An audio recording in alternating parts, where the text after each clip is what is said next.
Software ఇండస్ట్రీలో మేనేజర్స్ని కానీ అండ్ టీమ్ లీడ్స్ ఆర్ హెచ్ఆర్స్ని బ్లైండ్గా నమ్మకపోవడం బెస్ట్ అండి. ఎందుకంటే వాళ్ళు ఎక్కువగా స్పెషల్గా హెచ్ఆర్ డిపార్ట్మెంట్ అయితే ఈ కంపెనీస్ కోసం ఎక్కువగా వర్క్ చేస్తుంటారు. అండ్ ఈవెన్ మేనేజర్స్ కూడా ఎప్పుడన్నా లే ఆఫ్ జరుగుతున్నాయి అనుకోండి, ఏమీ ఆలోచించరు.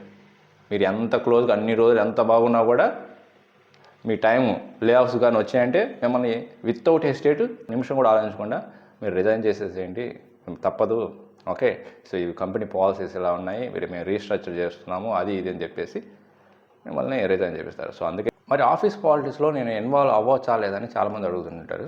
సో ఆఫీస్ పాలిటిక్స్ అనేది కంప్లీట్గా మాత్రం ఆఫీస్ పాలిటిక్స్ అనేది మీరు ఇన్వాల్వ్ కాకండి.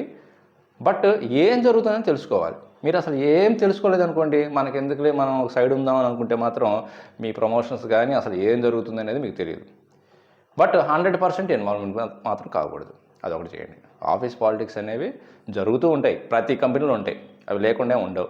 బట్ ఏంటంటే 100% దాంట్లో మీరు ప్రైమరీగా మాత్రం ఇన్వాల్వ్ కావద్దు. జస్ట్ అబ్జర్వ్ చేయండి, ఎంతవరకు మాట్లాడాలో అంతవరకు మాట్లాడండి, అంతే. సో ఇలాంటి మోర్ టిప్స్ కోసం మన YouTube channel lucky tech zone YouTube channel and మన ఇన్స్టాగ్రామ్ ఫాలో అవ్వండి, ఓకే, అండ్ మీ ఫ్రెండ్స్ కూడా షేర్ చేయండి. So thank you for watching.